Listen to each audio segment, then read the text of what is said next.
नमस्कार and a very good evening to all of you. Nifty की इस नए एनालिसिस में आप सबका बहुत बहुत स्वागत है। ये आज 15 मिनट का चार्ट है आपके सामने जो शेयर कर रहे हैं। कल की मार्किंग से कुछ भी चेंज नहीं किया है। ये वो जोन था पुल बैक का जहाँ हमें आना चाहिए था इसके आसपास। आज हमने पुल बैक लिया और यहाँ पर पूरे दिन बेसिकली साइडवेज रहा। 100 पॉइंट की रेंज में हमने पूरा दिन निकाल दिया। मार्केट बेसिकली कुछ नहीं किया सिवाय प्रीमियम्स इरोड करने के, both on the call side and the put side. All it did was to erode the premium because tomorrow is a weekly expiry. तो ऐसा मूवमेंट ज़रूर होता है मार्केट का उसके आसपास। We did have a pull back, came into this range, but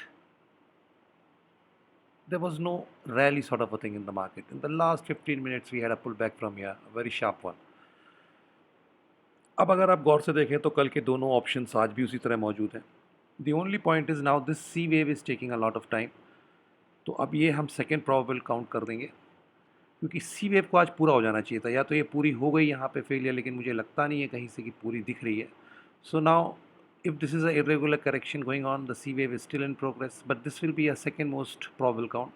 The first count is that we are forming a correction, a complex correction where this is the first leg of the correction, this is the X wave, and this is the second leg of the correction in moment, where we may have completed the A wave here from here to here.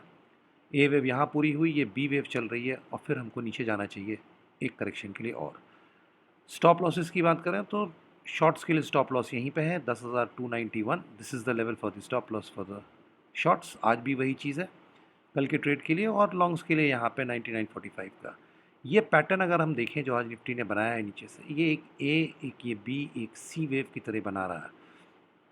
आप देखें यहाँ पे this is the A wave and then this is the A of the B and then the B of the B is a triangle and we have the C wave from here. So ये A B C है. अब ये सी जो इसको थोड़ा सा हटा लेते हैं, इसकी ज़रूरत नहीं है हमें. ये सी वेव जो हमारी है, ये मैक्सिमम इसका जो जाने का आप एक प्रोबेबिलिटी ले सकते हैं वो 10,204 के आसपास की है. It may have completed today, but it can still go on till 10,202. ये बहुत सीधी सी इम्पल्स है, इसमें कोई काउंट है नहीं, इसलिए इसको काउंट करने से फ़ायदा नहीं. ये हो सकता पूरी ही हो गई हो, यहाँ पे हम कल गैप डाउन के साथ जाएं, ये कोई बहुत बड़ी बात नहीं है. और अगर ये पूरी नहीं है तो फिर हम इस रेंज में कहीं पूरी करेंगे. इसको मैं मार्क कर लेता हूँ क्योंकि मेरे भी काम आएगी कल ये वो रेंज है जहाँ इसको पूरा हो जाना चाहिए.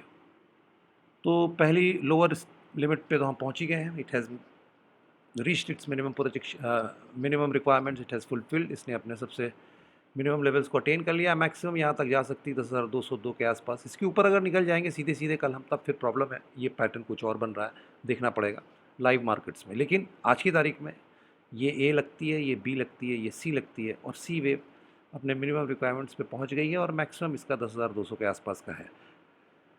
तो कल उम्मीद यही है, as far as I can see from this chart, that we should be moving down below this level now. क्योंकि ये अब मुझे सी वेव लगती नहीं है. हालांकि एक प्रोबेबिलिटी है, उस केस में हम 99.45 के नीचे नहीं जाएंगे जैसे आपसे बात हुई है, अगर ये सी वेव चल रही है तो. और अगर ये कॉम्प्लेक्स करेक्शन है तो ये पहला लेग है करेक्शन का, ये एक्स वेव है. उसके बाद हमने ये ए वेव यहाँ पूरी की है, this is the B wave and now will go into the C wave और the third leg of the correction, and that will easily cross below 99.45 if I am correct.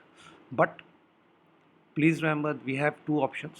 This is the most probable one that I have discussed just now. The second one is that this is still the C wave, and in that case we should break down below this, or we should end that wave here, somewhere here around 10,000 levels.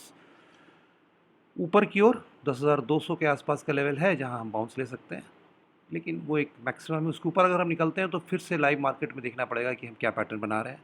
Stop losses longs के लिए, shorts के लिए 10,291 और longs के लिए 99.45.